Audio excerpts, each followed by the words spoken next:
Damien Blackwell never expected his mystery bride to be her, the woman he once loved and betrayed. Amara Jones returns, veiled in secrecy with a plan of her own. Revenge, redemption, or something neither expected? Before we get into the story, comment below where in the world you're watching from today. Damien Blackwell stepped out of his sleek black Mercedes and adjusted his expensive suit. At 35, he had the confidence of a man who had conquered the business world through sheer determination and ruthless decisions. His dark hair was perfectly styled, and his cold blue eyes surveyed the Blackwell Industries headquarters, a gleaming skyscraper that represented everything he had worked for. "Mr. Blackwell, your grandfather is waiting in the conference room," said his assistant, hurrying to keep up with his long strides. Damien checked his watch. "He's early. That's never a good sign." The elevator ride to the top floor was silent. Damien mentally prepared himself for whatever Ernest Blackwell had to say. His grandfather was the only person who still intimidated him, the patriarch who had built the Blackwell fortune from nothing and who still controlled the majority shares of the company. The conference room doors opened to reveal Ernest Blackwell, a stern 80-year-old man sitting at the head of the table. Despite his age, his presence commanded attention. "Grandfather," Damien nodded, taking a seat. "To what do I owe this unexpected meeting?" Ernest didn't waste time with pleasantries. "I'm dying, Damien." The blunt statement hung in the air. "The doctors give me 6 months, maybe less," Ernest continued, "which means we need to discuss succession plans." Damien straightened in his chair. "I'm ready to take over. I've been running operations for the past 5 years. "You're not ready," Ernest cut him off. "You understand business, but you don't understand life. You've become cold calculating, just like your father." Damien's jaw tightened. Comparisons to his father, who had abandoned the family when Damien was just 10, were never welcome. "What does that have to do with the company?" Damien asked. Ernest slid a document across the table. "My will. I'm leaving everything to you, the company, the properties, the majority shares, but there's a condition." Damien skimmed the document, then looked up sharply. "Marriage? You can't be serious." "Deadly serious," Ernest replied. "You need someone to remind you that life isn't just about profit margins and hostile takeovers. You need balance." "This is ridiculous. It's the 21st century, not the Middle Ages." Ernest's weathered hand thumped the table. "Those are my terms. Get married within 3 months, stay married for at least a year, or watch control of Blackwell Industries go to the board of directors." He smiled thinly. "And before you think of arranging some sham marriage, know that I'll be watching carefully." Damien stood up, fuming. "And who exactly am I supposed to marry on such short notice? I don't have time for dating." "Actually," Ernest said, his tone softening slightly, "I might have a solution." Across town, in a modest apartment, above a small bookstore, Amara Jones sat surrounded by stacks of unpaid bills. At 32, she had the weight of the world on her shoulders. Her long brown hair was tied back in a simple ponytail, and worry lines creased her otherwise youthful face. The phone rang, and she answered without checking who was calling. "Hello?" "Amara. It's Margaret Williams." Amara smiled, recognizing the voice of her former literature professor. "Mrs. Williams, it's so good to hear from you. How are you?"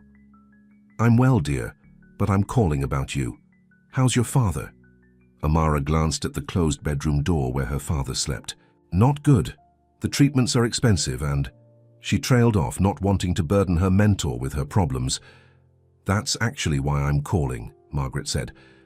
"I think I might have a solution to your financial troubles. It's unconventional, but it could help." "I'm listening," Amara said, desperate for any way out of her mounting debt. "Do you remember Ernest Blackwell? My husband Richard was his friend for many years before he passed. Ernest has a grandson." Amara froze at the mention of that name. "Blackwell?" "Yes, Damien Blackwell. Ernest is looking for a suitable wife for his grandson. It's a condition for his inheritance." "And what does this have to do with me?" Amara asked, though she already knew what was coming. "Ernest is willing to offer a substantial sum to the woman who agrees to marry Damien. Enough to cover your father's medical expenses and then some." Amara's laugh was hollow. "You want me to marry a stranger for money?" Not exactly a stranger, Margaret said hesitantly. You and Damien met once at that charity event I hosted 5 years ago, but there's something else you should know. What's that? Ernest has arranged. It's so Damien won't know who his bride is until the wedding day. The woman will wear a veil that won't be lifted until after the vows are exchanged. Amara stood up, pacing around her small living room. This is crazy. Why would anyone agree to such terms? Because Ernest is offering $2 million up front, and more if the marriage lasts at least a year. The amount made Amara's head spin. That kind of money would save her father's life, pay off their debts, and secure their future. Why me? Amara finally asked. Ernest wants someone with character, someone educated and kind. I recommended you. Margaret paused. But there's something you should know about Damien. I know exactly who Damien Blackwell is. Amara interrupted, her voice suddenly cold. We didn't just meet once. We dated for 6 months. There was silence on the other end of the line. Oh dear, Margaret finally said. I had no idea. He doesn't remember me, Amara said bitterly. I was just another faceless intern at his company. When I refused to compromise my ethics for one of his business deals, he fired me and ended our relationship in the same breath. Amara, if I had known... No, Amara interrupted again, an idea forming in her mind. Actually, this might be perfect. What do you mean? Amara looked at the picture of her sick father on the side table. Then her eyes drifted to the small filing cabinet where she kept documents she'd secretly copied before being fired from Blackwell Industries. Documents that proved Damien's involvement in some questionable business practices. Tell Ernest I'll do it. I'll marry his grandson. 2 months later, Damien stood in the Blackwell Estate's private chapel, tugging uncomfortably at his bow tie. This wasn't how he had imagined his wedding day, if he had ever imagined it at all. Stop fidgeting, his best friend and business partner Marcus whispered. You look like you're heading to the gallows, not your wedding. Might as well be, Damien muttered. I still can't believe I agreed to this. $2 billion in company. Shares tends to be very persuasive, Marcus remarked dryly. Damien glanced around at the small gathering of guests, mostly business associates and family friends. His grandfather sat in the front row, looking smug and satisfied. The old man had refused to tell Damien anything about his mystery bride, except that she was educated, kind, and from a good family. Have you at least seen a picture? Marcus asked. No, grandfather insists on maintaining this ridiculous charade until the last moment. The music started and the guests rose. Damien turned toward the entrance, curious despite himself. The woman who entered was dressed in an elegant, simple white gown that flowed around her slender figure. A delicate lace veil covered her face completely, revealing only a hint of dark hair underneath. She walked slowly, gracefully, clutching a bouquet of white roses. Something about her seemed familiar, but Damien couldn't place it. As she reached his side, he searched for her eyes through the veil but could see only shadows. The ceremony proceeded, and Damien repeated his vows mechanically. When it was the bride's turn, her voice was soft but steady. There was something about that voice. You may now kiss the bride, the minister announced. The moment had arrived. Damien lifted the veil slowly, and the world seemed to stop. Staring back at him were the warm brown eyes he had once known so well, eyes that had once looked at him with love, then with hurt, and now with something he couldn't quite read. Amara? He whispered, stunned. She smiled, but it didn't reach her eyes. Hello, Damien. Surprised to see me? Behind them, the guests murmured in confusion. Damien glanced at his grandfather, who looked genuinely shocked. This hadn't been part of the old man's plan. I don't understand, Damien said, keeping his voice low. What are you doing here?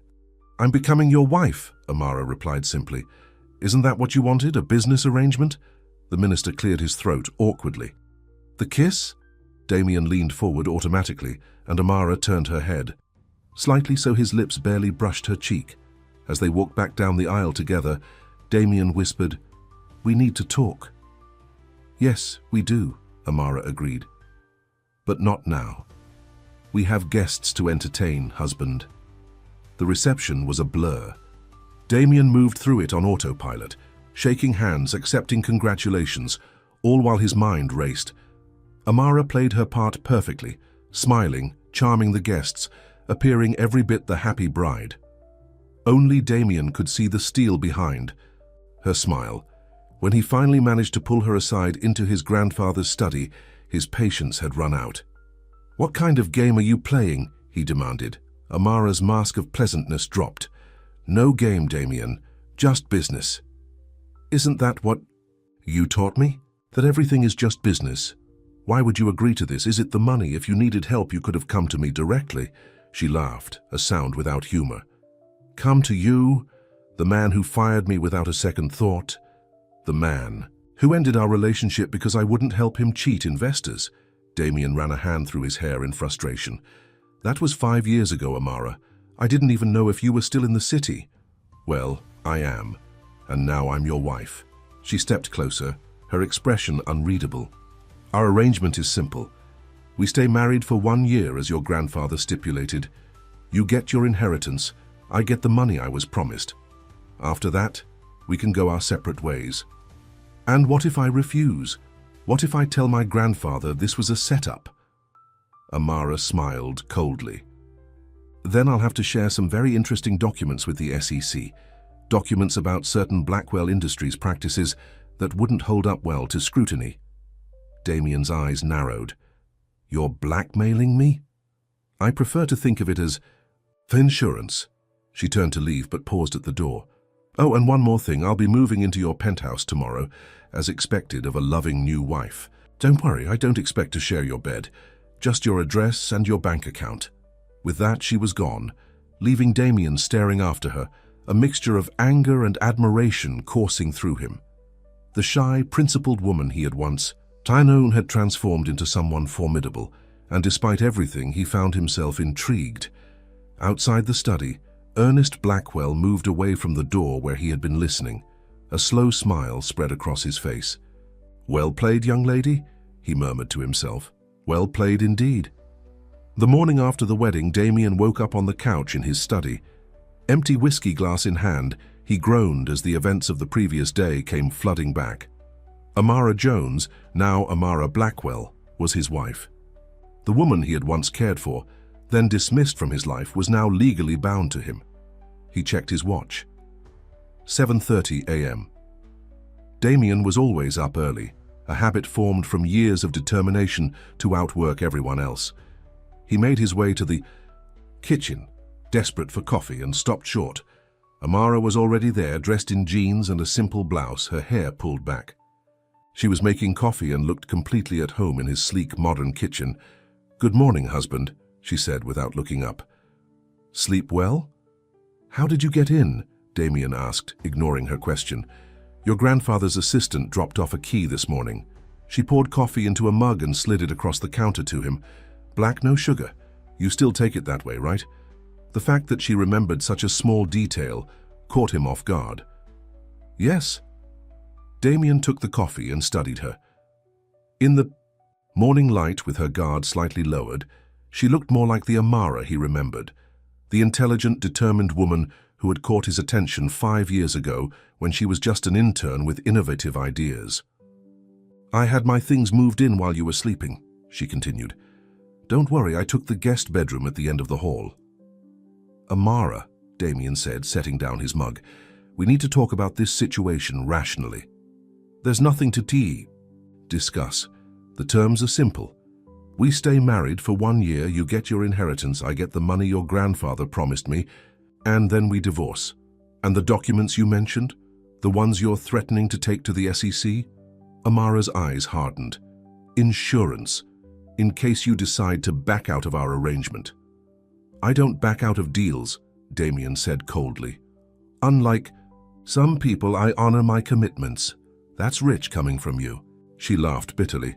The doorbell rang, interrupting their tense exchange. "Expecting someone?" Amara asked. "No." Damien walked to the door, Amara following a few steps behind. When he opened it, Ernest Blackwell stood in the hallway, leaning on his cane and looking pleased with himself.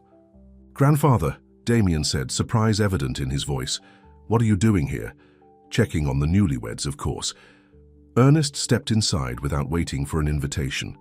His sharp eyes took in the scene, Damien in yesterday's rumpled Clothes, Amara fully dressed and composed. "Good morning, Amara." "Mr. Blackwell," she greeted him with a warm smile that Damien hadn't seen directed at himself. "Would you like some coffee?" "That would be lovely, my dear." As Amara went to the kitchen, Ernest turned to Damien with raised eyebrows. "You look terrible." "Can you blame me? You orchestrated this whole thing." Ernest shook his head. "No, I didn't. I had no idea you knew each other. Margaret Williams recommended Amara, and I trusted her judgment." Margaret Williams, Amara's former professor. "Yes, an old friend of mine, but she never mentioned you two had a history." Damien ran a hand through his hair. "Well, we do, and it's not a good one." "Clearly," Ernest said dryly, "but perhaps that's even better. Second chances are rare in life, Damien. This isn't a second chance, it's blackmail." "Blackmail?" Ernest's eyebrows shot up. Before Damien could explain, Amara returned with coffee for Ernest. "Here you go, Mr. Blackwell." "Please call me Ernest. We're family now." She nodded, though Damien could see the hesitation in her eyes. "I came to invite you both to dinner tonight," Ernest continued, "at the family estate. The board members will be there and they're eager to meet Damien's new wife." "We'd be delighted," Amara answered before Damien could refuse. "Perfect. 7 p.m. Ernest set down his barely touched coffee. "I should be going. Doctor's appointments. You know how it is." He walked to the door, then turned back. "Oh, and Damien, you might want to shower and change. You have a company to run and appearances matter." After Ernest left, Damien turned to Amara. "You had no right to accept that invitation." "Of course I did. I'm your wife, and this is a business arrangement. I'm playing my part." She crossed her arms. "Besides, I need to meet the board members. They're important to our plan." "Our plan? What exactly are you up to, Amara?" She smiled mysteriously. "You'll see. In the meantime, your grandfather is right. You should get ready for work." She glanced at her watch. "I have to go too. My father has a doctor's appointment." "Your father? What's wrong with him?" Something flashed in Amara's eyes. Vulnerability, perhaps. "Cancer. Stage 4. The treatments are expensive, which is why—" She trailed off. "Which is why you agreed to marry me," Damien finished, understanding dawning. "The money." "Yes, the money," she confirmed, her voice steady again. $2 million can buy a lot of treatment." Damien felt a pang of sympathy, which he quickly suppressed. "I'll see you at 6:30. We'll go to my grandfather's together." Amara arrived at the small hospital room where her father was waiting. James Jones looked up from his book and smiled weakly at his daughter. "There's my girl," he said, his voice frail but his eyes bright. "Or should I say, Mrs. Blackwell now?" Amara kissed his forehead. "News travels fast. Margaret called me. She's worried about you." He studied her face. "Are you sure about this, sweetheart? Marrying a man like Damien Blackwell? It's just for a year, Dad, and the money will pay for your treatments, clear our debts, and give us a fresh start." She forced a smile. "Besides, it's not like we'll be a real couple." James shook his head. "Money isn't everything, Amara. I don't want you sacrificing your happiness for me." "I'm not," she insisted. "This is also about justice." Her father frowned. "What do you mean?" Amara hesitated, then reached into her bag and pulled out a folder. "Before Damien fired me, I discovered some documents. He was planning to acquire a small pharmaceutical company called Medcore, then gut it for patents and close down their most promising research for a cancer treatment similar to what you're receiving now." "Amara," her father warned, "whatever you're planning, I'm going to stop him, Dad. Not just for us, but for all the people who would benefit from Medcore's research." She looked down at the folder. "With access to his home and the company as his wife, I can gather evidence of the manipulation he's planning. Then I'll expose him to the board." James took her hand. "Revenge is a dangerous game, especially when mixed with personal feelings." "This isn't about personal feelings," Amara insisted, though her racing heart whenever she thought of Damien suggested otherwise. "It's about doing what's right. Just be careful," her father said. "The Blackwells are powerful and you're playing with fire." That evening, Damien waited in the living room of his penthouse, checking his watch impatiently. It was 6:25. and Amara still hadn't emerged from her room. Just as he was about to knock on her door, she appeared. Damien's breath caught. Amara was wearing a deep blue evening dress that hugged her curves before flowing elegantly to the floor. Her hair was styled in soft waves, and subtle makeup enhanced her natural beauty. "You look—" He struggled to find an appropriate word. "That wouldn't reveal too much." "Presentable," she supplied with a hint of amusement. "Beautiful," he said honestly. Something flickered in her eyes, surprise, perhaps even pleasure, before she masked it. "Thank you. You clean up well yourself." The drive to the Blackwell estate was mostly silent. Damien stole glances at Amara, trying to reconcile this poised woman with the young intern he had known 5 years ago. "We should establish some ground rules," he finally said, "for appearances, such as, the board members will expect us to act like a couple in love. They know about my grandfather's condition for the inheritance." "So you want me to pretend I'm madly in love with you?" Amara asked, arching an eyebrow. "Just act natural, like we care for each other. Can you do that?" She turned to look out the window. "I'm a better actress than you might think, Damien." The Blackwell estate was lit up beautifully as they arrived. Ernest greeted them at the door, looking stronger than he had that morning. "Amara, you look stunning," Ernest said, taking her hand. "Damien is a lucky man." "Thank you, Ernest," she replied warmly.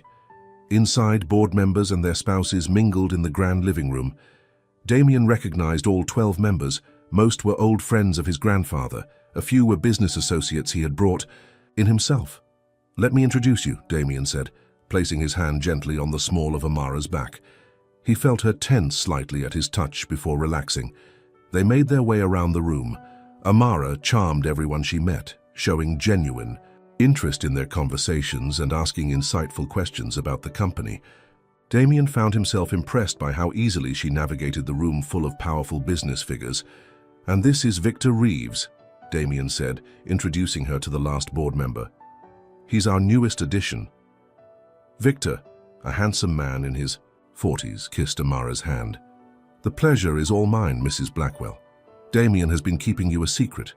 "It was a whirlwind romance," Amara replied smoothly, slipping her arm through Damien's. "When you know, you know." "Indeed," Victor said, his eyes lingering on Amara a little too long for Damien's comfort. "I hope we'll be seeing more of you at company functions." "Actually," Ernest announced, joining their conversation, "Amara will be working at Blackwell Industries." Damien turned to his grandfather in shock. "What?" Ernest smiled innocently. "Didn't I mention it? I've arranged for Amara to head our new community outreach division. With her background in business ethics and her work with non-profits, she's perfect for the role." Amara looked as surprised as Damien felt.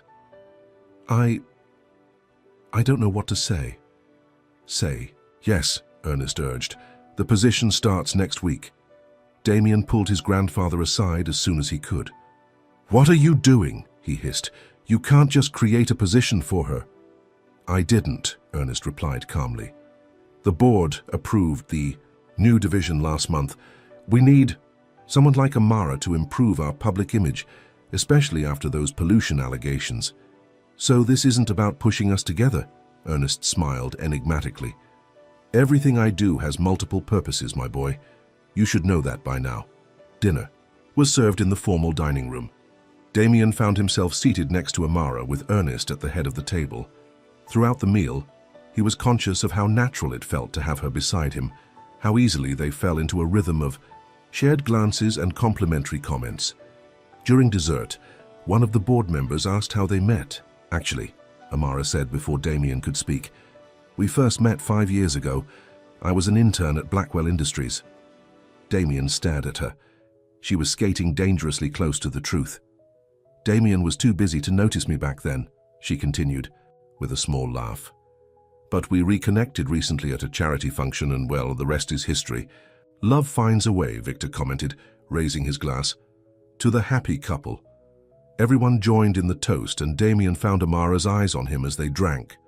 There was a challenge in her gaze, as if daring him to contradict her story. After dinner, the guests moved to the terrace for coffee and drinks. Damien was cornered by several board members discussing quarterly projections. when he noticed Amara slip away with Victor Reeves. He excused himself and followed them into the library, staying out of sight. "Very interested in your perspective," Victor was saying as Damien approached the doorway. "I have concerns about the Medcore acquisition," Amara replied, "particularly the plans for their research division." Damien froze. How did she know about Medcore? The acquisition was still in its early stages, not yet public knowledge. "Your husband didn't mention your interest in pharmaceutical research," Victor said. "My father is receiving experimental treatments," Amara explained. "I've become quite familiar with the field out of necessity." "I see. Well, perhaps we could discuss this further, maybe over lunch next week." "I'd like that," Amara said. Damien stepped into the library, making his presence known. "There you are. My grandfather is asking for us." Victor nodded politely and excused himself, leaving Damien alone with Amara. "What was that about?" Damien demanded once Victor was out of earshot. "Just getting to know my husband's colleagues," Amara replied innocently. "And Medcore. How do you know about that deal?" Her expression turned serious. "I make it my business to know when someone's planning to destroy research that could save lives, my father's included." "That's what this is about? Your father's treatment?" Damien ran a hand through his hair in frustration. "Amara, you don't understand the full picture." "Then explain it to me," she challenged. Before he could respond, Ernest appeared at the door. "There you are. The photographer is here for family pictures." "Photographer?" Damien questioned. "For the company newsletter and annual report," Ernest explained. "Come along, newlyweds." As they walked back to the main room, Damien whispered to Amara, "This conversation isn't over." "It never is with us, is it?" she replied softly. The photographer positioned them in front of the fireplace, Ernest seated in his chair with Damien and Amara standing behind him. "Closer together," the photographer instructed. "Mr. Blackwell, put your arm around your wife." Damien complied, his arm circling Amara's waist. He felt her breath catch as he drew her against him. "Perfect!" the photographer exclaimed. "Now look at each other, like you're in love." As they turned to face one another, their eyes met, and something electric passed between them. For a moment, the pretense fell away, and they were just Damien and Amara again. Two people who had once cared deeply for each other. "Beautiful," the photographer murmured, capturing the moment. Later, as they drove back to the penthouse, silence filled the car again, but it was a different kind of silence, charged with unspoken emotions and lingering questions. "Your father," Damien finally said. "What kind of cancer does he have?" Amara looked surprised by his interest. "Pancreatic, stage 4. The doctors gave him 6 months, but that was 8 months ago. He's fighting hard." "And the treatment? It's experimental?" She nodded. "A new drug combination from Medcore's research division. It's showing promise, but it's expensive and not covered by insurance," Damien finished. "Yes." Damien was quiet for a moment, thinking. "I'll look into it." "What does that mean?" Amara asked warily. "It means I'll look into it," he repeated firmly. "I'm not the monster you think I am, Amara." They arrived at the penthouse, and Amara stepped out of the car before he could say anything else. "Thank you for a lovely evening," she said formally, as if speaking to a stranger. "I'm tired. Good night, Damien." As she disappeared into her bedroom, Damien stood in the hallway, conflicted. His marriage to Amara was supposed to be a simple business arrangement, a means to secure his inheritance. But nothing about Amara Jones had ever been simple, and as much as he tried to deny it, the feelings he thought he'd buried years ago were beginning to resurface. In her room, Amara leaned against the closed door, her heart racing. Tonight had been more difficult than she'd anticipated. Playing the role of Damien's loving wife, feeling his arm around her waist, seeing the occasional glimpses of the man she had once fallen for. She took out the folder of documents from her bag and stared at it. Her plan had seemed so clear this morning. Marry Damien, gather evidence, expose his unethical business practices, and get justice for her father and countless others who could benefit from Medcore's research. But now, faced with the complexity of the man himself, with his promise to look into her father's treatment, with the undeniable connection they still shared, Amara sighed and put the folder away. One thing was certain. This year of marriage was going to be far more complicated than she had ever imagined. The next week passed in a strange dance of avoidance and pretense. Damien and Amara rarely saw each other at the penthouse. He left early for work, she visited her father at the hospital, and their paths crossed only briefly in the evenings. But at Blackwell Industries, it was a different story. Amara's first day as head of the new Community Outreach Division coincided with the company's quarterly review meeting. Damien found himself watching her from across the conference room as she confidently presented her vision for the division. Blackwell Industries has the resources and influence to make real positive change in our community, she was saying, her voice clear and passionate.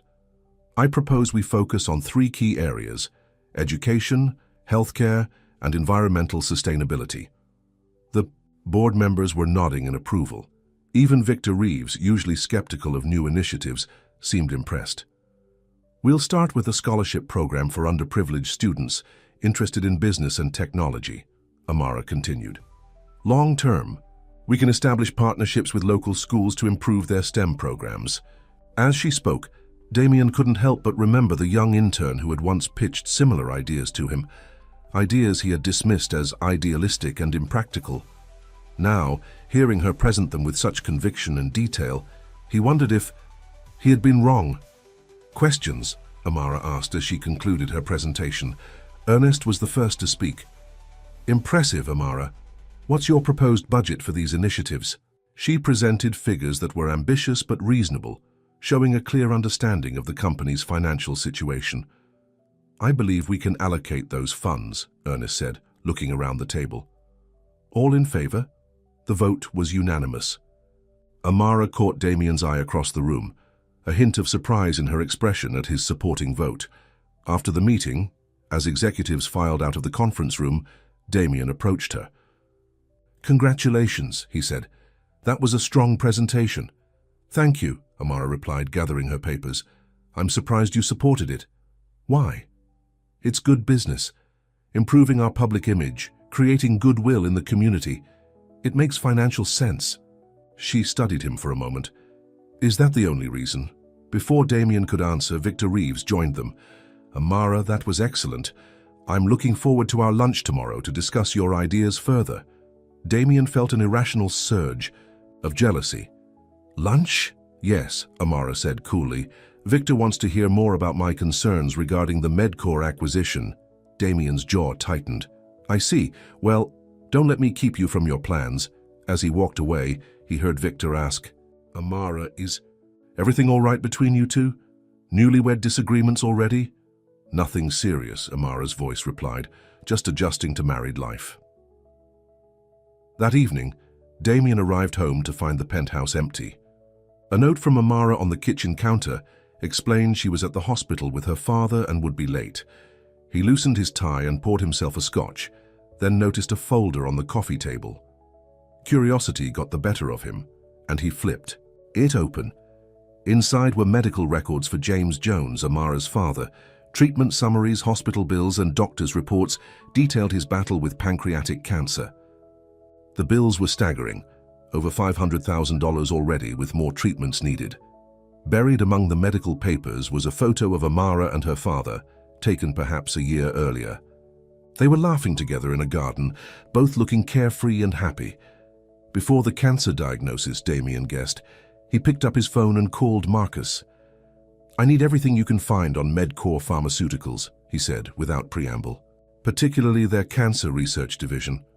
The acquisition is already in motion, Marcus replied, confused. We've been over the reports. I want new reports, Damien interrupted. Independent evaluations of their research, and I want them by tomorrow morning. This is about your wife, isn't it? Marcus asked knowingly. Damien ignored the question. Just get me the information. After hanging up, he sat for a long time, staring at the photo of Amara and her father. The woman in that picture, smiling carefree, was so different from the guarded, determined Amara he was married to now. What had happened to change her? Besides her father's illness and what he had done to her 5 years ago, the sound of the front door opening pulled him from his thoughts. He quickly returned the documents to the folder as Amara entered, looking tired. "You're still up," she said, surprise evident in her voice. "How's your father?" Damien asked. Amara's expression softened slightly. "The same. The doctors are talking about a new treatment combination, but—" She shrugged, the gesture conveying, "What words couldn't?" "I made some calls today," Damien said, standing up. "About Medcore." She tensed immediately. "And?" "I've asked for new reports on their research division. Before any decisions are made about the acquisition, I want all the facts." Amara studied him suspiciously. "Why?" "Just last week you were ready to dismantle the division after the takeover." "Things change," he said simply. "People don't change that easily, Damien." He took a step closer to her. "Don't they? You have. The Amara I knew 5 years ago wouldn't have married a man for his money or blackmailed him with stolen documents.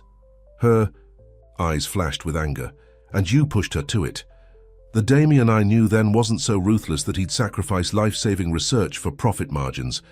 Is that really what you think of me? That I'd knowingly destroy research that could save lives?" He ran a hand through his hair in frustration. "Amara, the initial reports indicated the research was failing, that the drug trials were showing minimal results. If that's not the case, it's not," she interrupted firmly. "My father is living proof the treatments are working, Damien. Slowly, but they're working." He was given 6 months to live, and it's been 8 already. They stood in tense silence, both breathing hard from the emotional exchange. "Get me the data," Damien finally said. "Not anecdotal evidence, not emotional appeals, hard data. If the research is viable, I'll protect it during the acquisition." Hope and suspicion warred in Amara's eyes.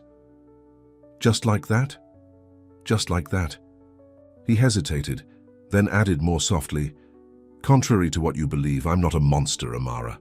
She looked away, her voice barely audible when she spoke. "I never thought you were a monster, Damien. Just a man who chose profit over people, over me." The raw honesty in her words struck him deeply. Before he could respond, she murmured a quiet goodnight and retreated to her bedroom. The next day, Amara met Victor Reeves at an upscale restaurant near the Blackwell Industries headquarters. He greeted her with continental charm, kissing her hand and pulling out her chair. "You look lovely today, Amara," he said as they settled at the table. "That color suits you."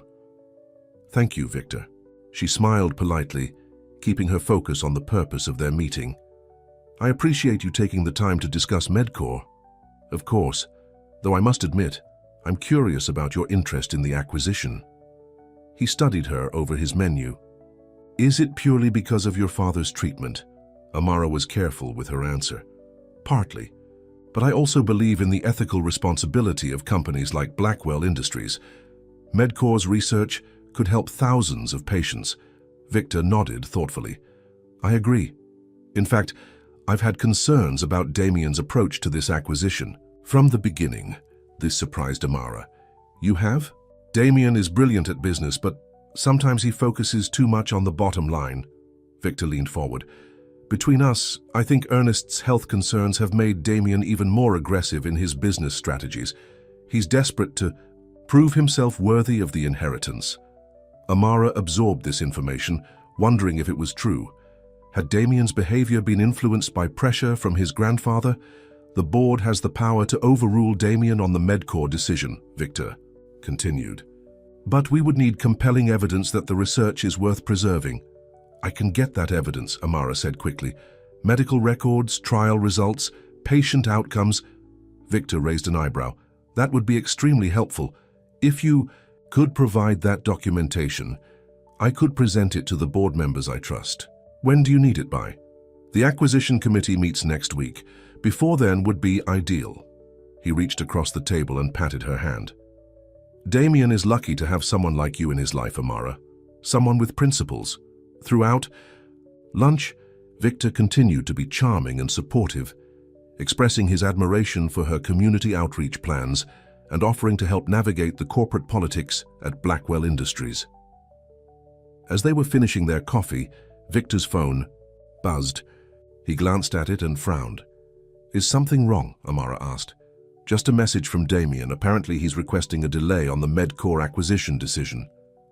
Victor looked genuinely surprised. He wants to re-evaluate the research division's potential. Amara's heart skipped a beat. Really? Yes. He's never done anything like this before. Victor studied her with new interest. Amara, have you already spoken to Damien about your concerns? Briefly, she admitted. Victor's expression turned calculating. I see. Well, this is unexpected, but it could be good news for your father's treatment program. On the taxi ride back to Blackwell Industries, Amara found herself confused by her own emotions. She should be happy that Damien was reconsidering the Medcore acquisition, but something about Victor's reaction bothered her.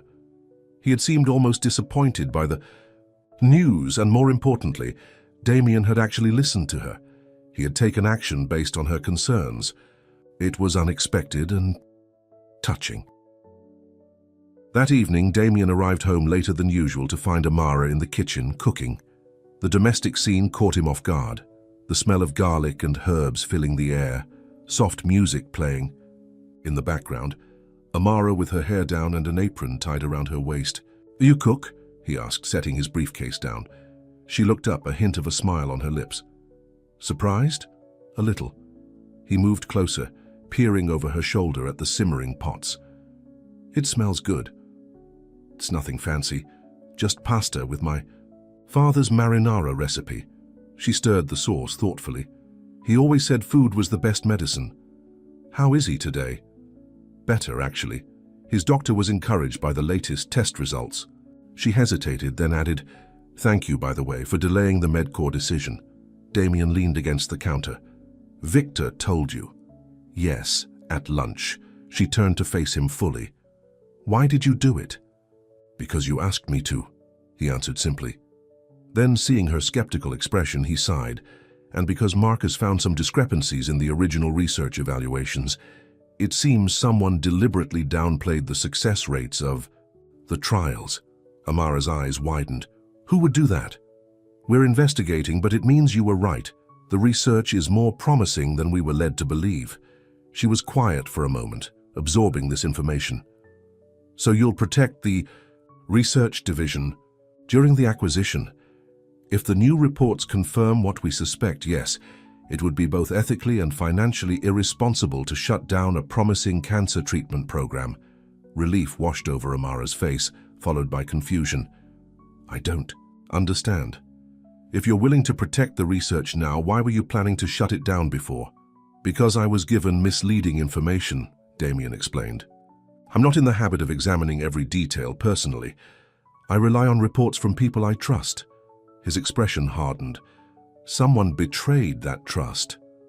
Amara turned back to the stove, but not before Damien caught a glimpse of guilt in her eyes. You still don't believe me, he observed. I want to, she admitted softly. But 5 years ago you fired me for challenging you on ethical grounds. You made it very clear that profit came first. 5 years is a long time, Amara. People change. He moved to stand beside her. And for what it's worth, firing you was one of my bigger regrets. She looked up at him, surprise evident in her expression. You never tried to contact me afterward. I thought you wouldn't want to hear from me. He held her gaze. Was I wrong? The timer on the oven beeped, breaking the moment. Amara turned away quickly, her cheeks flushed. Dinner's ready, she said, her voice slightly unsteady. Would you like some wine? They ate at the kitchen island, the conversation turning to safer topics. Work, the community outreach program, memories of favorite restaurants. For the first time since their unexpected reunion, they were talking like normal people, not adversaries forced into an arrangement. After dinner, as they cleaned, up together, Damien asked, Why did you make dinner tonight? Amara considered the question. I suppose I wanted to thank you for reconsidering Medcore. It means a lot for my father and others like him. I'm glad, Damien said sincerely. And the dinner was excellent. Such high praise from Damien Blackwell, she teased, the wine having relaxed her usual guardedness. I should mark this day on the calendar. He laughed, and the sound surprised both of them. How long had it been since he had genuinely laughed? Since before his grandfather's diagnosis, at least. We should do this more often, he found himself saying. What, dinner? Talking. Like normal people. He handed her the last plate to dry. If we're going to be married for a year, we might as well try to get along. Amara seemed to consider this. I suppose that's reasonable. Such enthusiasm, Damien said dryly, but there was no malice in his tone. She smiled in spite of herself. All right, yes, we can try to be friends. Friends, he repeated, testing the word. It felt inadequate somehow, but it was a start. I'd like that. Their eyes met, and for a moment the years between them seemed to disappear. Damien was reminded of how it had felt the first time he saw her, the brilliant young intern with fire, in her eyes and ideas that challenged his own. The moment lengthened, charged with unspoken possibilities. Damien found himself leaning slightly closer, drawn by a force he couldn't name. The shrill ring of Amara's phone shattered the moment. She stepped back quickly, turning away to answer it. Hello? Yes, this is she. Her voice changed suddenly, tension evident. What? When? I'll be right there. She hung up, her face pale. It's my father. He's taken a turn for the worse. They've taken him to intensive care. I'll drive you, Damien said immediately, already reaching for his keys. You don't have to. I'm driving you, Amara, he said firmly. Let's go. The hospital corridors seemed endless as they hurried toward the intensive care unit. Amara's face was a mask of controlled fear, her steps quickening with each passing moment. At the nurse's station, she identified herself, and they were directed to a room at the end of the hall. Damien hesitated at the doorway, unsure if he should intrude on such a private moment. Go ahead, he told Amara. I'll wait here. She grabbed his hand impulsively. No, please come with me. Surprised by the request, he nodded and followed her into the room. James Jones lay in the hospital bed, connected to various machines that beeped and monitored his vital signs. Despite his illness, Damien could see traces of Amara in his features. The same determined set of the jaw, the same expressive eyes now opened, slightly as they entered. Amara, James whispered, his voice weak but warm. Dad. She rushed to his bedside, taking his hand. What happened? They said you collapsed. Just a minor setback, he assured her, though the strain in his voice suggested otherwise. His gaze shifted to Damien standing awkwardly by the door. And this must be your husband. Amara tensed, clearly uncertain how to introduce Damien in this context. Yes, sir. Damien stepped forward, extending his hand. Damien Blackwell, it's a pleasure to meet you, though I wish it were under better circumstances. James studied him with surprising sharpness for a man in his condition. So you're the young man who broke my daughter's heart. Dad, Amara protested. And now you've married her, James continued, ignoring her objection. Interesting development. Life takes unexpected turns, Damien replied diplomatically. James laughed weakly, which turned into a cough. That it does, son, that it does. A doctor entered then, nodding to Amara. Ms. Jones, good, you're here. We need to discuss your father's condition. Mrs. Blackwell now, James corrected, a hint of mischief in his tired eyes. The doctor looked between Amara and Damien in surprise. Oh, congratulations. In that case, Mrs. Blackwell, could we speak privately? Anything you have to say can be said in front of my husband, Amara replied, the words sounding strange even to her own ears. The doctor nodded. Very well. Your father experienced what we call a cytokine storm, an overreaction of his immune system to the treatment. It's not uncommon with these experimental therapies, but it is concerning given his weakened state. What does that mean for his treatment? Amara asked, her voice steady despite her fear. We need to discontinue the current protocol, the doctor explained gently. There's a newer combination being developed, but it's still in early trials and very expensive. Insurance won't cover it. Amara nodded, her face composed, but her knuckles white where she gripped her father's hand. Cost isn't an issue. Whatever he needs, we'll find a way. Actually, Damien spoke up, Blackwell Industries has connections with several research hospitals. I'd be happy to make some calls, see if we can get Mr. Jones into one of the advanced trial programs. The doctor looked intrigued. That would be extremely helpful, Mr. Blackwell.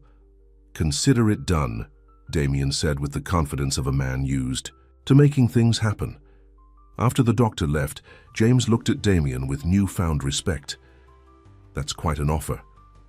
It's the least I can do, Damien replied sincerely. Amara was watching him with an unreadable expression. Thank you, she said, quietly. James coughed again, looking suddenly exhausted. You two should go home. I'm just going to sleep now, and you both look like you could use some rest too. I'm staying, Amara insisted. Actually, a nurse interjected from the doorway, we need to run some more tests, and visiting hours are... Hover, you can come back in the morning? Reluctantly, Amara kissed her father's forehead. I'll be back first thing tomorrow. Bring your husband, James said, his eyes already closing. I want to get to know the man who married my daughter.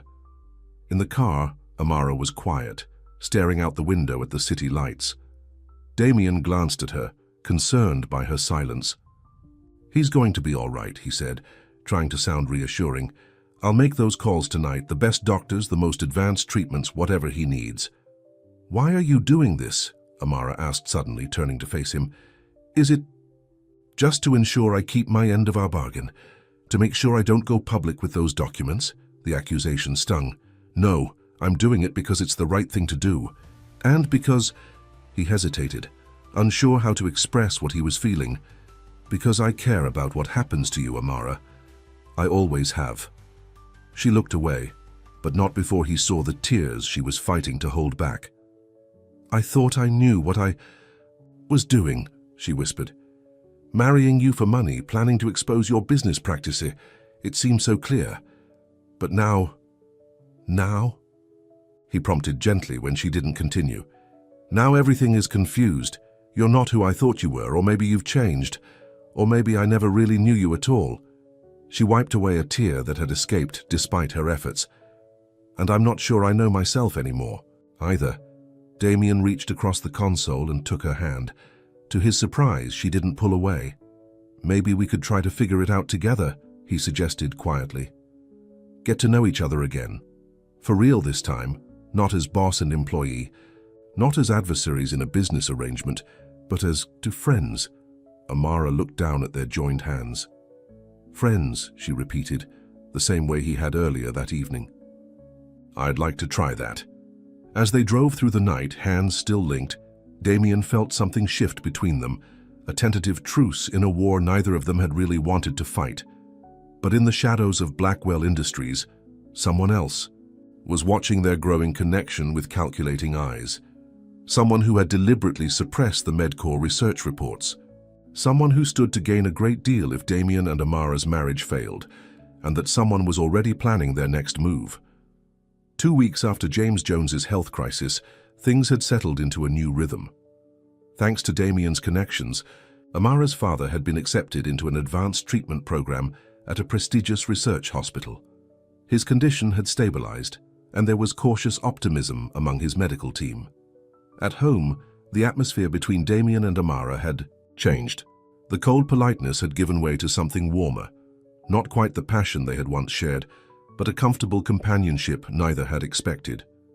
They often shared breakfast before work, drove to the office together, and in the evenings, they would sit in the living room discussing their days. Amara's community outreach division was flourishing, with several initiatives already underway. Damien found himself impressed by her leadership skills and innovative approach. One evening, as they sat on the terrace of the penthouse sharing a bottle of wine, Amara asked the question that had been on her mind. Have you discovered who altered the MedCorps research reports? Damien's expression darkened. Not yet. Marcus is still investigating. Whoever did it covered their tracks well. It has to be someone with significant access and authority, Amara pointed out. A board member, perhaps. That's what concerns me, Damien admitted. It means someone I trust is working against me, against us. The casual use of us didn't escape Amara's notice. It felt strange and yet natural to be aligned with Damien after spending so long viewing him as the enemy. How is the new MedCorps evaluation coming along, she asked. Very well. The research is actually more promising than we initially thought. The new drug combination your father is receiving has shown remarkable results in early trials. Damien took a sip of his wine. When the acquisition is complete, I'm planning to increase funding for the research division, not dismantle it. Amara smiled, feeling a weight lift from her shoulders. That's wonderful news. I have you to thank for it, Damien said, his eyes meeting hers. If you hadn't forced me to look more closely at the reports, I might have made a terrible mistake. Forced? You? Amara raised an eyebrow. Is that what we're calling blackmail now? To her surprise, Damien laughed. Well, it was effective, and justified as it turns out. A comfortable silence fell between them as they looked out at the city lights. Then Damien asked, "Do you still have them? The documents you were planning to use against me?" Amara hesitated, then nodded. Yes, though I'm not sure I would have actually gone through with it. Why not? She considered the question. Because despite everything, I don't think I ever truly believed you were the villain I made you out to be. Misguided sometimes, too focused on profit perhaps, but not malicious. Damien reached across the small table between them and took her hand. I've made mistakes, Amara. Firing you was one of them. I was young and arrogant and threatened by someone questioning my decisions. And now, she asked softly, now I'm trying to be better. His thumb traced circles on her palm. Having you in my life again, it's made me reevaluate a lot of things. The moment was charged with emotions neither was ready to name. Amara gently withdrew her hand, though not without reluctance. It's getting late, she said. We should get some rest. Big day tomorrow with the charity gala. Damien nodded, understanding her need for space. Good night, Amara. As she walked to her bedroom, Amara found herself conflicted. The lines between their business arrangement and genuine feelings were blurring, and it terrified her.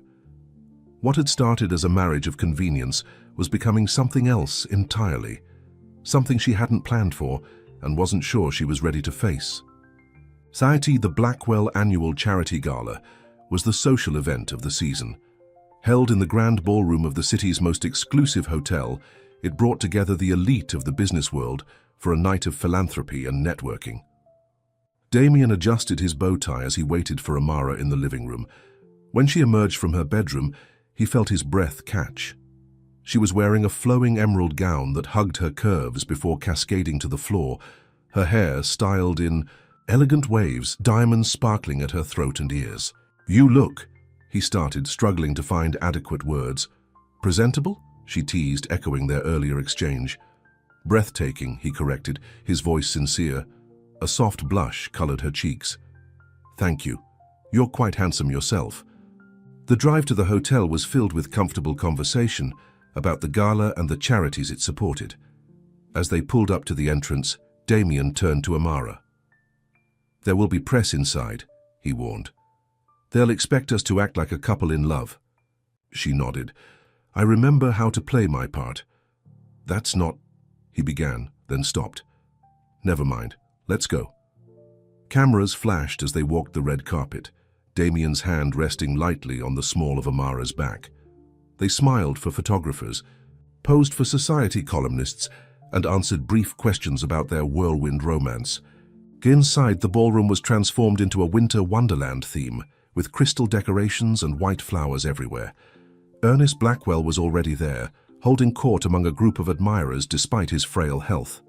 Grandfather, Damien greeted him, leaning down to kiss his cheek. How you're looking well. Marriage agrees with you, Ernest observed, his keen eyes taking in the way Damien and Amara stood close together. Both of you, it seems. Amara smiled warmly at the old man. Your grandson is full of surprises, Ernest. As are you, my dear. Ernest patted her hand. I couldn't have chosen better myself. Well, technically I did choose, but I had no idea you two had a history. Speaking of history, a smooth voice interrupted. The lovely Mrs. Blackwell promised me a dance. Victor Reeves stood before them, impeccably dressed in a tuxedo, his charm on full display. Damien felt a flicker of unease. Something about Victor had been bothering him lately, especially since the discovery of the altered MedCorps reports. I believe my wife is having her first dance with me, Victor. Of course, Victor conceded graciously, but I'll claim the second. As Victor walked away, Ernest leaned closer to Damien. Keep an eye on that one. He's been asking a lot of questions about the Medcore acquisition delay. Damien nodded, filing away this information. I will. The orchestra began playing, and Damien led Amara to the dance floor. As they moved together in a slow waltz, her hand in his other hand at her waist, the pretense of their arrangement seemed to fade away. You're a good dancer, Amara remarked, surprised.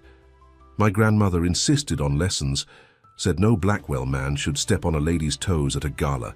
His eyes never left hers as they moved across the floor. You're not so bad yourself. High school prom committee, she explained with a small laugh. I had to learn all the dances to teach the others. As they continued to dance, Damien found himself drawing her closer, their bodies moving in perfect harmony. It felt right, holding her like this, as if the years of separation had never happened. Amara, he said softly, there's something I need to tell you. She looked up at him, her eyes questioning. What is it?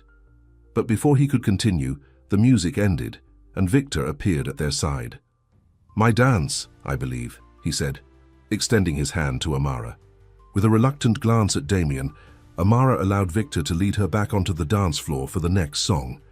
Damien watched them, a sense of unease growing stronger as he saw Victor lean close to whisper something in Amara's ear. He was distracted by colleagues wanting to discuss business, and by the time he looked for Amara again, she was nowhere to be seen. Neither was Victor. Concern mounting, Damien searched the ballroom, then the adjacent hallways. He finally spotted them in a secluded corner of the terrace, engaged in what appeared to be an intense conversation.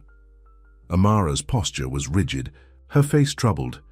Damien moved closer, keeping out of sight, and caught fragments of their exchange. You can't be serious, Amara was saying. That would destroy everything. It's already in motion, Victor replied smoothly. The board votes tomorrow. With the evidence I've presented, they'll overrule Damien and proceed with the original plan for Medcore. But the research is valuable. The treatments are working.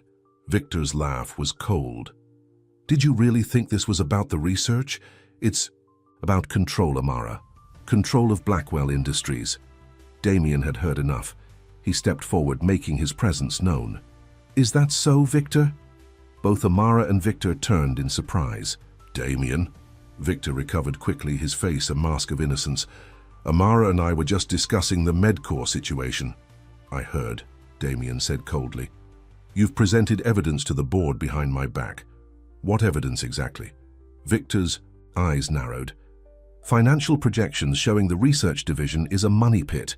Lab reports indicating the treatments have minimal efficacy. Documents you would have seen if you weren't so distracted by your new wife. Falsified reports, Damien guessed. Just like the ones that nearly led me to shut down the division in the first place. It was you all along, wasn't it? A slow smile spread across Victor's face.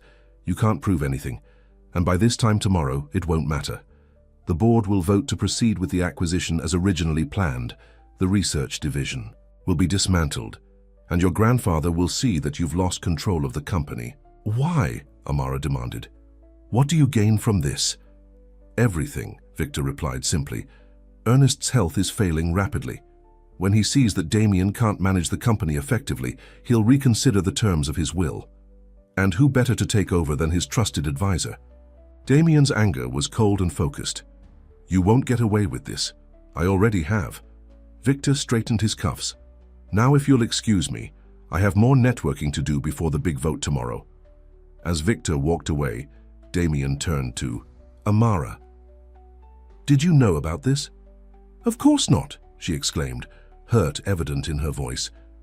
I just found out myself. Victor asked to speak with me privately, said he had information about my father's treatment. Then he told me what he's done, what he's planning to do tomorrow. Damien believed her. The shock and anger in her eyes couldn't be faked. We need to stop him. How? He said the board meeting is tomorrow morning. Then we work through the night, Damien said determinedly. We gather every piece of real data on the Medcore research, evidence of the falsified reports, everything we can find. Amara nodded, her mind already racing. My father's medical records would help. They show the treatments are working, and I know some of the researchers at Medcore. They might have documentation of the original trial results. Good. Let's go. Damien took her hand, leading her back toward the ballroom. Now? What about the gala? This is more important. He stopped, turning to face her. Amara, this isn't just about Blackwell Industries or the inheritance anymore. It's about your father and everyone else who needs those treatments. I won't let Victor destroy that for his own ambition.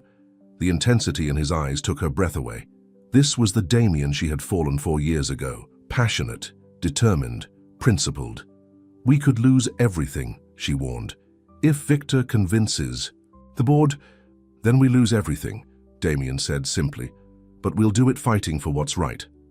In that moment, Amara made a decision. She reached up, cupping his face in her hands, and kissed him. It was a kiss 5 years in the making, full of regret for time lost, hope for what might be, and the rush of reconnection. When they finally broke apart, both slightly breathless, Damien looked at her in wonder. What was that for? For becoming the man I always knew you could be, she replied softly. Now let's go save your company and my father's life. For the next 12 hours were a blur of activity. They left the gala without explanation, heading first to the hospital to collect James's medical records, then to Damien's office at Blackwell Industries to gather data on the MedCore acquisition. Marcus joined them around midnight, bringing coffee and his expertise in corporate law. Together they built a case against Victor's falsified reports, gathering testimonials from MedCore researchers via late-night video calls and compiling financial projections that showed the true potential of the research division. By dawn, they had a comprehensive presentation ready for the board.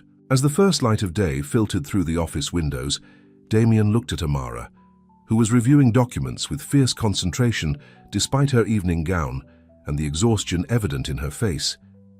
"You're remarkable," he said quietly. She looked up, a tired smile on her lips. "We make a good team." "We always did," he replied. "I was too stubborn to see it 5 years ago." Before she could respond, Marcus returned with more coffee. "Board members are starting to arrive. The meeting's in 30 minutes. Damien nodded, standing and stretching his stiff muscles. Time to get changed. He had sent his driver to bring fresh clothes for both of them hours earlier. As they prepared for the meeting, a heavy silence fell between them, each lost in their own thoughts about what the day might bring.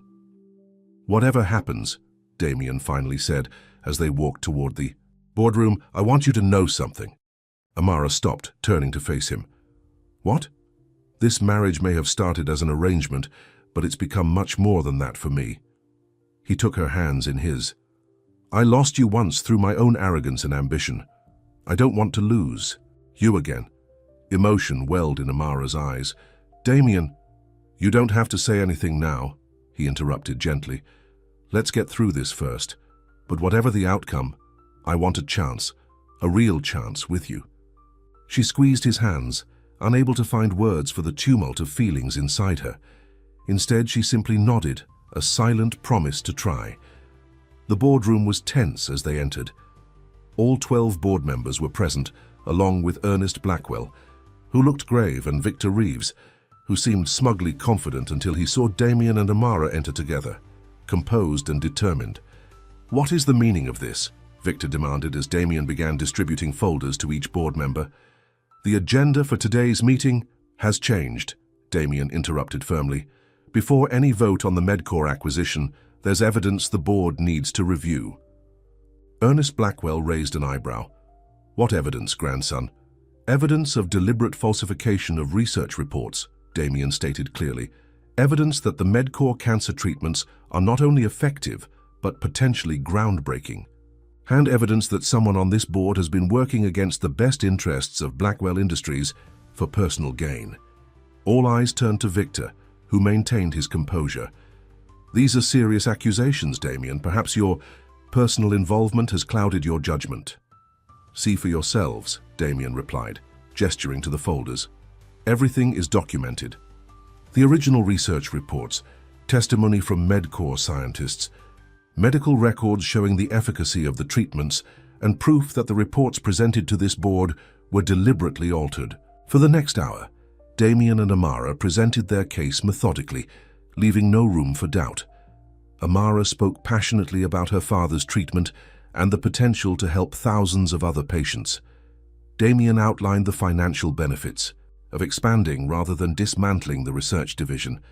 By the time they finished, Victor's confident demeanor had crumbled, replaced by barely concealed panic. "This is preposterous," he sputtered. "A desperate attempt to maintain control." Actually, one of the older board members interrupted. "The evidence is quite compelling, particularly the comparison of the original lab reports with the ones you presented to us, Victor." Ernest Blackwell, who had remained silent throughout the presentation, finally spoke. "I've heard enough. I move that we vote immediately on two matters. First, to preserve and expand the Medcore Research Division, and second, to remove Victor Reeves from the Board of Directors pending a full investigation into his actions." The vote was unanimous on both counts. As indeed, security escorted a protesting Victor from the boardroom, Ernest turned to Damien and Amara. "You two have done exceptional work," he said, his eyes twinkling, "though I suspect it wasn't just professional dedication that motivated you." Damien looked at Amara, a soft smile on his lips. "No, it wasn't just professional." After the board members dispersed, Ernest remained behind with Damien and Amara. He seemed tired but satisfied.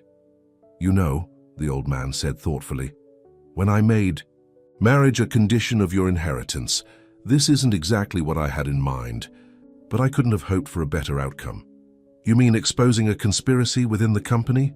Damien asked. Ernest shook his head. "No, I mean seeing you find something more valuable than money or power, seeing you fight for what's right, not just what's profitable." He looked between them knowingly. "And perhaps finding love in the process?" Amara blushed and Damien cleared his throat awkwardly. "Grandfather, no need to explain." Ernest waved a hand dismissively. "I'm old, not blind. The way you two look at each other, well, it reminds me of how I looked at your grandmother." He stood slowly, leaning on his cane. "Now, if you'll excuse me, I need to rest. Almost dying does tend to make one appreciate a good nap." After Ernest left, Damien turned to Amara. "We did it." "We did," she agreed, relief evident in her voice. "The research division is safe. My father's treatments will continue, and Victor will face consequences for his actions." Damien took her, hands in his. "There's just one thing left unresolved." "What's that?" she asked, though she already knew. "Us." He drew her closer. "Amara, when I thought we might lose everything today, I realized something. The company, the inheritance, none of it matters compared to the thought of losing you again." Her heart raced at his words. "Damien, let me finish," he said gently. 5 years ago, I made the worst mistake of my life when I let you go. I chose profit over principles, business over the woman I was falling in love with. I won't make that mistake again." "What are you saying?" she whispered, hardly daring to hope. "I'm saying that this marriage may have started as a business arrangement, but I want it to be real. I want us to be real." His eyes held hers, vulnerable and sincere. "I'm falling in love with you, Amara. Again. Still, I'm not sure I ever stopped." Tears welled in her eyes. "Even after I blackmailed you? Married you under false pretenses?" He smiled tenderly. "You did what you had to do for your father, and maybe fate was giving us a second chance. I came into this marriage planning to take you down," she admitted, her voice catching. "But somewhere along the way I remembered why I fell for you in the first place. Your brilliance, your determination, your capacity for change." "Is that a yes?" he asked, his heart in his eyes.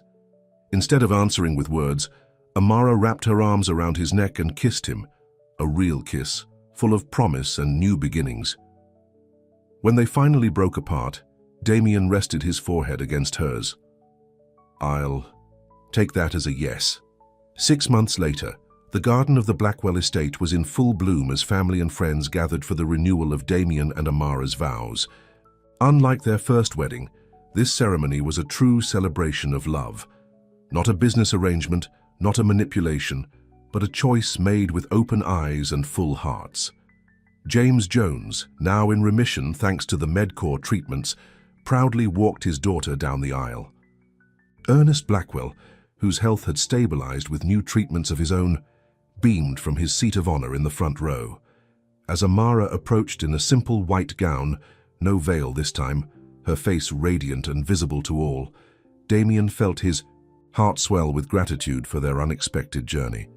"When we first stood here 6 months ago," the minister began, "these two were strangers in many ways despite their history. Today, they come before us as true partners, having found their way back to each other through challenges that would have broken a lesser love." Damien and Amara exchanged new rings and new vows, promises made not out of necessity or obligation, but out of genuine love and commitment. "I once hid behind a veil," Amara said, her voice clear and strong, "afraid to let you see all of me. Today I stand before you completely revealed, offering you my heart, without reservation or condition." "And I once hid behind ambition and pride," Damien replied, taking her hands in his. "Today, I promise to always see you, truly see you, and to be worthy of your love every day of our lives." As they sealed their renewed commitment with a kiss, the gathered guests erupted in applause.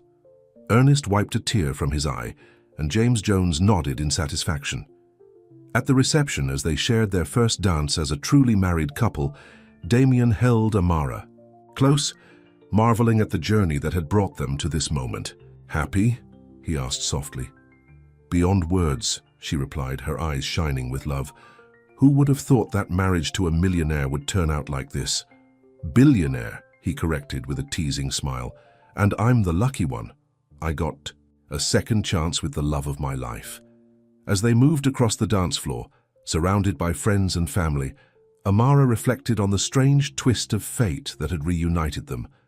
What had begun as a marriage of convenience, a veil hiding ulterior motives and old wounds, had transformed into something beautiful and true. Sometimes, she thought, the most unexpected beginnings led to the most perfect endings. And their story was just beginning.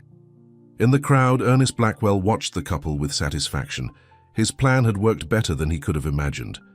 Not only had Damien found love and purpose, but Blackwell Industries was thriving under their combined leadership. Damien's business acumen now balanced by Amara's ethical perspective and community focus. The old man smiled to himself. Sometimes, manipulation for the right reasons could lead to wonderful outcomes, though he'd never admit to them just how much he had orchestrated from the beginning, including Margaret Williams' suggestion of Amara as a potential bride.